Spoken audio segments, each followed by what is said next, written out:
పొన్నం ప్రభాకర్ అన్నని తిట్టిన బండి సంజయ్ నోరు అదుపులో పెట్టుకో, నోరు జాగ్రత్త. రాజకీయాన్ని రాజకీయంగానే చూడు, రాజకీయమే మాట్లాడు. కుటుంబ సభ్యుల్ని, తల్లిని, కన్న తల్లిని తీసేంత అర్హత నీకు లేదు. ఎవ్వడికి కూడా, ఏ రాజకీయ నాయకుడికి కూడా కుటుంబ సభ్యుల్ని, తల్లిని, భార్యని, చెల్లిని లాగేంత ఎవరికీ హక్కు లేదు. మర్యాదగా నువ్వు పొన్నం ప్రభాకర్ గారికి అన్న మాటలకి బహిరంగంగా క్షమాపణ చెప్పు. ఒకసారి అన్నది కాక మళ్ళా బయట పోయి రోడ్డు మీద నిలబడి మళ్ళా మాట్లాడినావు. ఇది తప్పు అంటున్నాం మేము. ఒకసారి 2 సార్లు చెప్తాం, 3వసారి దాన్ని ఎవరు కూడా విస్మరించము అని చెప్తున్నాం. మేము అంత ఈజీగా వదిలేదు లేదు. అసలు నోరు అదుపులో పెట్టుకోకుండా కేంద్రంలో మీరు అధికారంలో ఉన్నట్టు ఈరోజు తెలంగాణలో మీకు ఏదో వచ్చేస్తుందని ఎవరి మీదనో బదలాం చేసేసి దాన్ని రాజకీయంగా వాడుకుందామని చూస్తే ప్రజలు మాత్రం తప్పకుండా శిక్షిస్తారు, దానికి శాస్తి చెప్తారు.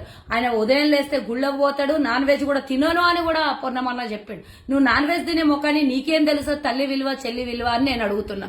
అసలు ఇట్లాంటి మాటలకి నేను కూడా తీయొచ్చు, నీకు తల్లిని తీయొచ్చు, ఇంకెవరినైనా తీయొచ్చు, కానీ మా సంస్కారం అది కాదు. మాకు సంస్కారం నేర్పలేదు. ఎవరు కూడా ఇట్లాంటిది మాట్లాడడానికి బాగుండదు, సభ్యతంగా ఉండదు అని నేను చెప్తున్నా. పొన్నమన్నని తిట్టినందుకు మర్యాదగా మీరు మీ బీజేపీ పార్టీలు పక్కల ఉండి ఎవడైతే నవ్వుతున్నారో ఆ విధవలందరూ కూడా క్షమాపణ చెప్పాలి.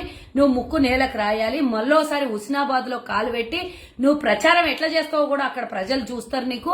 నువ్వు అక్కడ హుస్నాబాద్ లోనే కాదు, ఇక కరీంనగర్ లో ఎక్కడ ప్రచారం చేసినా కూడా పొన్నమన్న అభిమానులు యావత్ తెలంగాణలో ఉన్నారు. కాంగ్రెస్ నాయకుడిని నువ్వు బదలాం చేసి తిట్టినప్పుడు మొత్తం తెలంగాణలో ఉన్న కాంగ్రెస్ అందరూ కూడా నిన్ను ఊరికే వదలరు అని చెప్తున్నా. ముఖ్యంగా మాలాంటి మహిళలు ఒక తల్లిని అవమానించి తన పుట్టుక గురించే మాట్లాడినటువంటి నువ్వు అసలు అర్హుడు కాదు ఎలాంటి మాటలు మాట్లాడాలి. ఇంకా ఆత్మ క్షోభిస్తుందంట, ఇంకోటి మాట్లాడుతున్నావు. అసలు నీకు మీ బీజేపీ పార్టీకి ఆత్మలున్నాయా?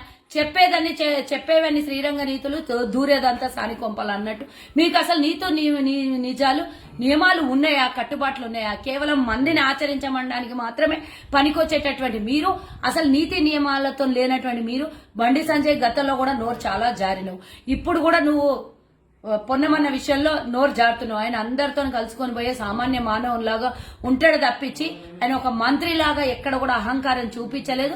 ఉదయం లేస్తే తల్లికి చెల్లిని గౌరవించే పొన్నమన్నతో నీ పోలిక అసలు మేము చేయదలుచుకోలేదు. కానీ నీకు ఆ సంస్కారం లేదు, నువ్వు సంస్కార హీనుడి కాబట్టి నీకు నేను మర్యాదగా చెప్తున్నా.